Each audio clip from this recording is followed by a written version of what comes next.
Good evening. I've been called a change maker, a disruptor, a trailblazer, and a peacemaker. But my personal favorite is annoying. I'm 10. I'm supposed to be annoying. But I'm annoying in ways that may be different than most 5th graders. You see, I've started my own nonprofit called Paisley's Pals. I focus on education projects for the most vulnerable children in the world, refugee children.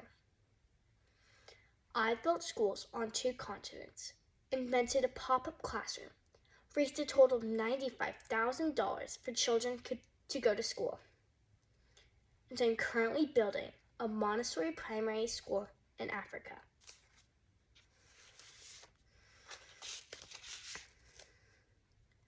I've recently returned from a global refugee forum at the United Nations, where I engaged in discussions about the transformative power of early childhood education in conflict zones.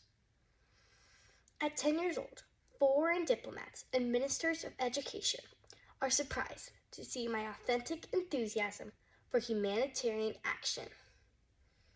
Most adults are shocked to find a kid in the room when having these tough conversations. In fact, last month, when I was in Geneva, the question I was asked most was, "How old are you?" I was able to quickly take control of the conversation by responding with, "Well, how old are you?"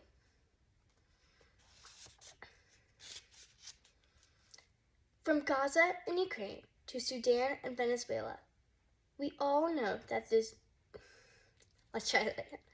From Gaza and Ukraine to Sudan and Venezuela, we all know that there is no shortage of conflict in our world today. Whether it's between countries, communities, or individuals, years of conflict have deeply scarred the world and created a humanitarian crisis. There are more than 122 million displaced people in the world today. That is larger than the entire population of the Philippines, which is the 13th most populated country in the world. If there is a piece of fabric on your seat when you came in, please stand up. 232 people are standing. 232 people are forced to leave their homes each minute. If you were given the choice to flee or die, what would you choose?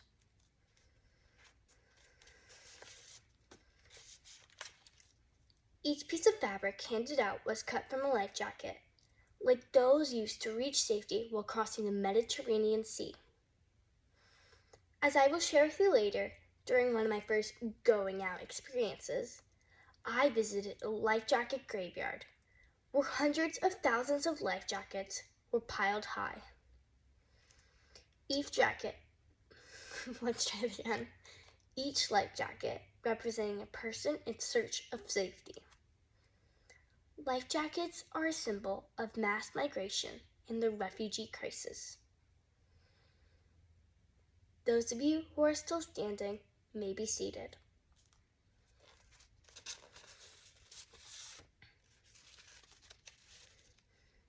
Maria Montessori's grassroots activism and her work to bring about peace is arguably more relevant today than 100 years ago. Childhood is a crucial period in which an attitude towards peace is developed. Montessori's visionary plan argued for sweeping transformation and a complete end to war throughout the education of children. Her goal was peace, and teaching was her method.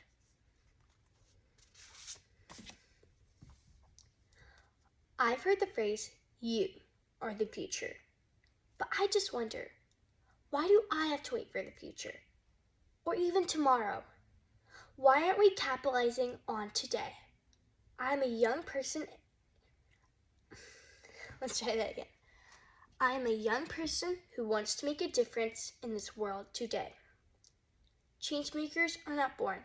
They are taught, nurtured, guided, and inspired to think like problem solvers, and we need them now. Maria Montessori believed each generation of children brings renewed hope for a more peaceful world, and I couldn't agree more.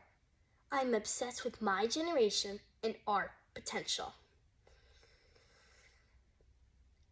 What if I told you that it takes less than 3 minutes to spark change in the world?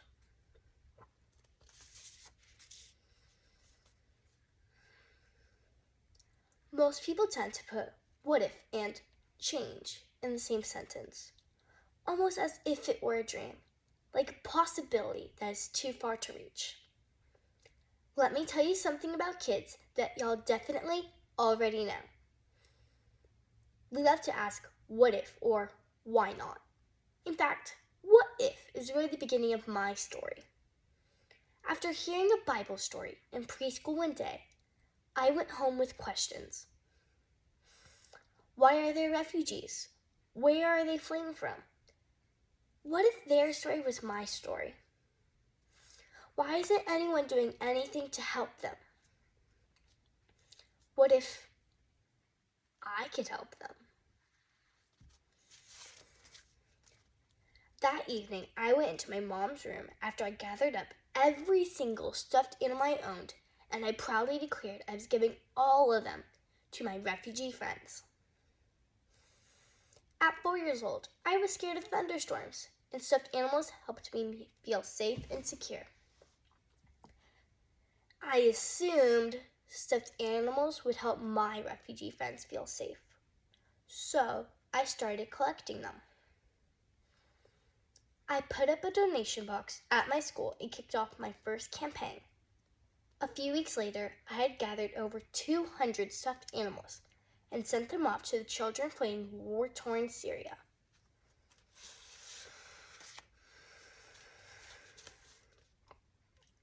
Cute, huh? Well, I discovered a few months later that stuffed animals aren't the most helpful donations. Let's try that again. Well, I discovered a few months later that stuffed animals aren't the most helpful donations for refugee children. After seeing a news story about the overcrowded Moria refugee camp on the Greek island Lesbos, I researched ways to make an actual impact. I found an NGO working on the ground in Greece and learned that I could help provide weatherproof shelters for families spending the winter exposed to the elements. In 2018, I, at the age of 5, the same age as many of your primary students, I raised my first $1,000. From hot chocolate stands and gift wrapping presents to pancake breakfasts, I reached my goal in less than a month. A few days later, I received a video from the children in the Moria refugee camp. It was less than 3 minutes long, but it changed my life forever.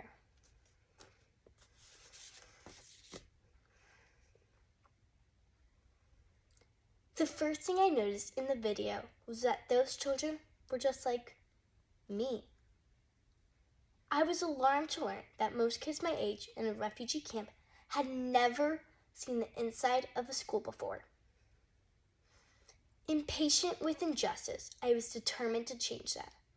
So, like any kid approaching their 6th birthday, I declared I wanted no presents for my birthday, and instead I was going to raise money to build a school for refugee children. I raised $20,000 over the course of 3 months. I rented a warehouse next door to the worst refugee camp in Europe and began creating a safe space for children to learn and build community. I paid rent for a whole year and worked to transform a 1-story warehouse into a 2-story school for children who had fled the wars in Syria and Afghanistan.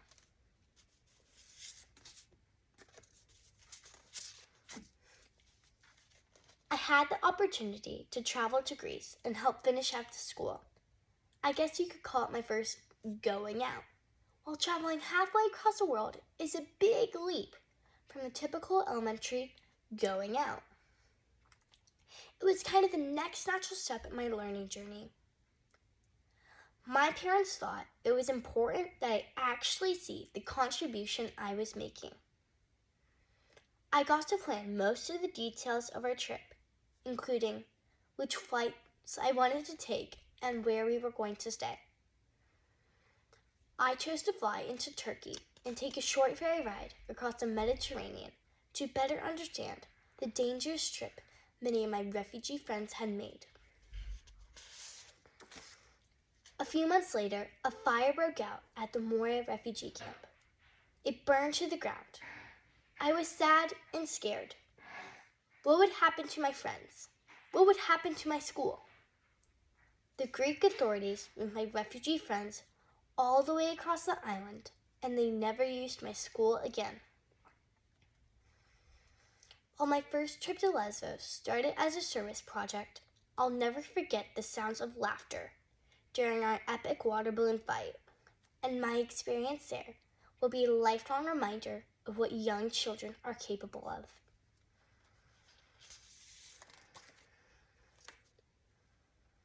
After the fire in Lesbos, I decided I wanted to make a classroom that could go anywhere.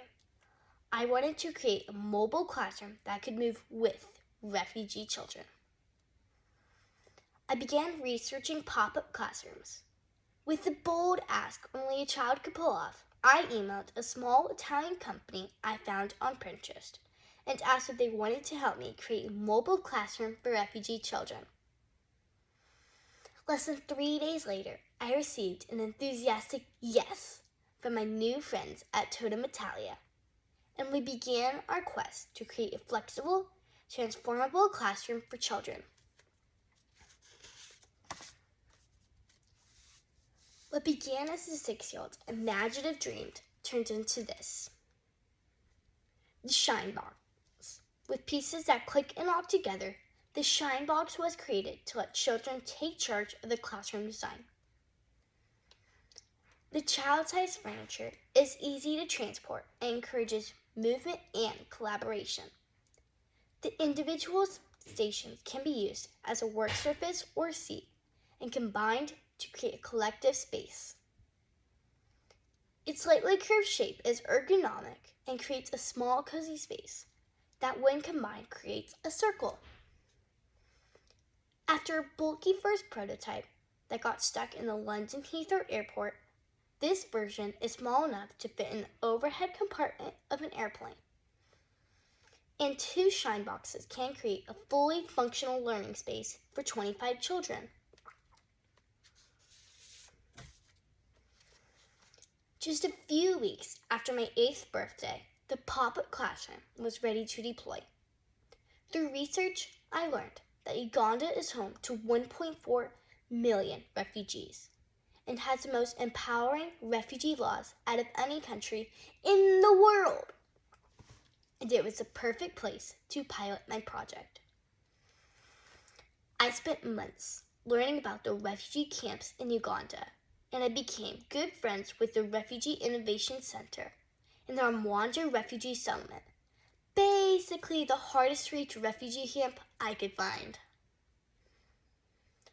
Armed with 10 pop-up classrooms, my family followed me to Uganda to launch my pilot project.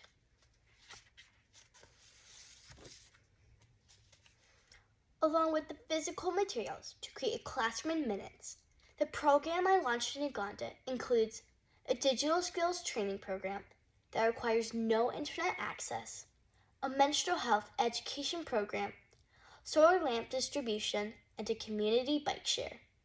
Co-created alongside my friend Olivier, this initiative has impacted and empowered 3,000 learners so far.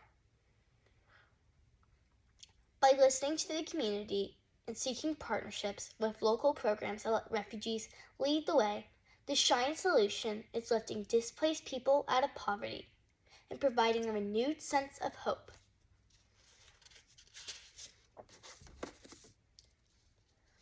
When my time in Uganda came to an end, I was filled with peace and lifelong friendships.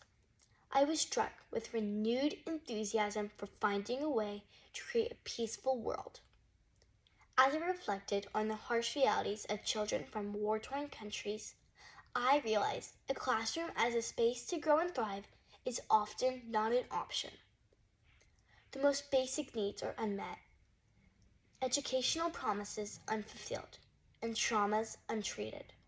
The fact that children continue to pay the biggest price for wars they didn't start was the catalyst for my further exploration into peace education.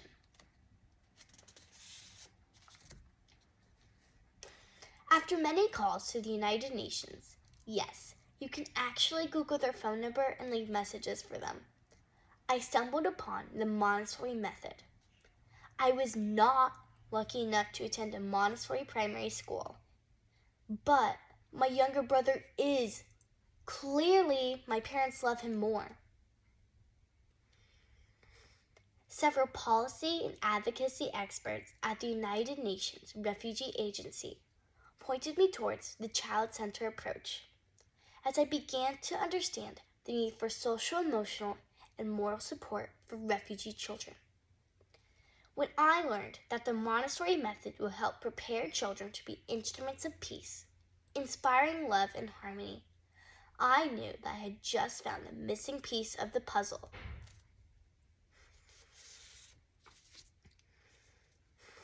Maria Montessori believed that the first step towards a fair society begins in the classroom.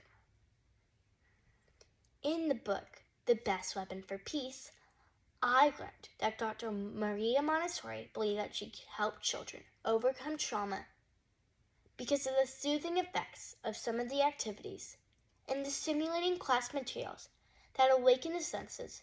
She thought that she could restore peace and help heal the child. Illuminated by imagination and enthusiasm, I began imagining a school specifically designed for children affected by war. Peace won't happen by accident. We have to learn to be peaceful. Last January, we programmed on Peacemaker Preschool, a Montessori-inspired preschool in Uganda. It is a school for children who fled their homes because peace was nowhere to be found. Focusing on holistic development and good health and hygiene, Peacemaker Preschool is teaching children the quiet strength of compassion and guiding them to be at peace with themselves and the environment. Funded by over 80 lemonade stands, we have 3 classrooms built so far and just over 60 children enrolled. It is amazing to hear the sound of silence from 60 children learning to meditate and play the silence game. It seems that there is no limit to the possibilities for meaningful education in a Montessori classroom. Inspired by the resilience of children in conflict zones, I am proud to share that Peacemaker Preschool is refugee-owned and refugee-led. Run by my best friend and business partner, Olivier, Peacemaker Preschool is building for the future. Focusing on self-reliance and creating culture of peace, I am inspired by the impact these Montessori children will have on their community. I am here today to remind you that we can raise a generation of peacemakers and changemakers who think critically and empathetically about the world we live in. We can create a generation of spiritually rich humans that are connected to society and empowered to accomplish things in it. Our schools have so much potential to be part of the solution.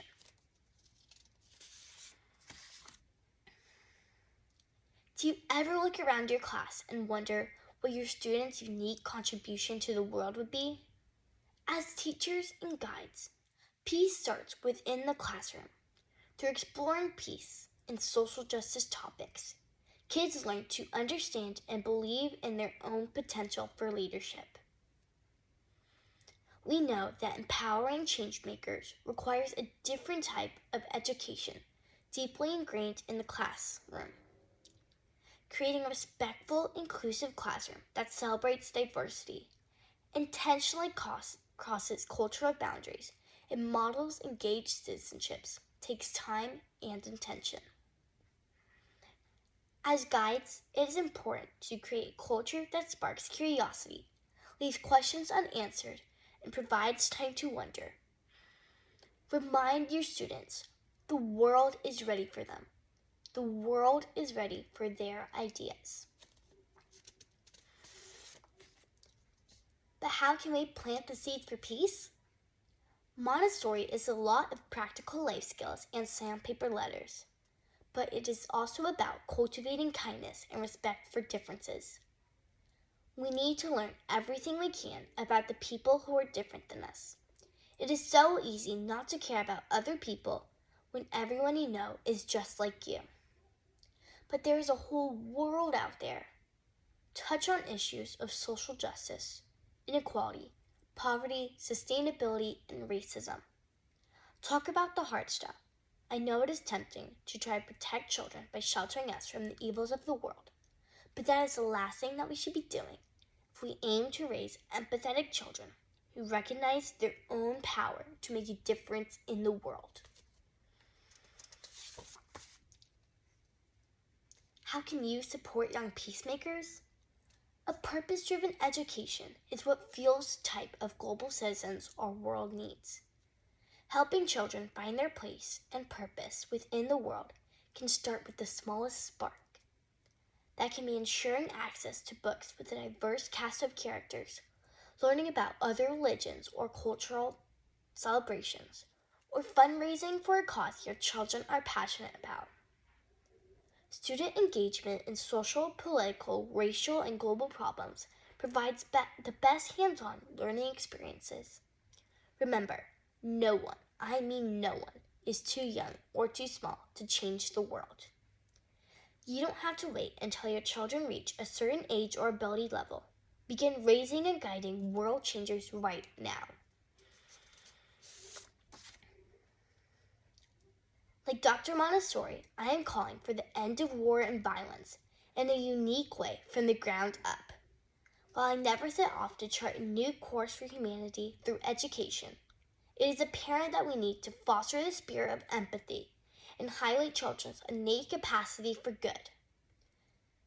Children need to be respected as builders of humanity. As my friend Erica Moretti wrote, Montessori's cry, more than 100 years ago, remains unheard. Can we risk ignoring it any longer? Thank you for this honor to share my story. Please share it with your families, friends, classes, and schools. Or better yet, let me share it with them. There are so many ways your classes and families can get involved, from lemonade stands to other fundraisers dreamed up by your own kids, to sharing my work on social media. Every donation, like, and share helps. By promoting peace and harmony within the classroom, we can become part of the solution. Together, we can guide the next generation of peacemakers. Thank you.